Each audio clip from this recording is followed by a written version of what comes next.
السلام علیکم ورحمۃ اللہ وبرکاتہ۔ بسم اللہ الرحمن الرحیم۔ ایک گناہ کے بارے میں شرابی پیاسا اٹھے گا۔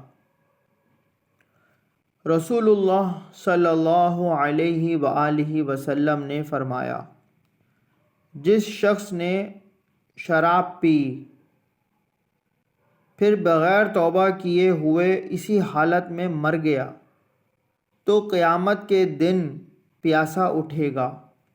حوالہ مسند احمد 15056 عن قیس بن سعد رضی اللہ تعالی عنہ۔ دین کی بات پھیلانا صدقہ جاریہ ہے، اس کو شیئر کیجئے، سبسکرائب کیجئے، لائک کیجئے۔ اللہ تعالی ہم سب کے گناہوں کو معاف فرمائے، ہم سب کو نیک ہدایت دے۔ جزاک اللہ خیرہ۔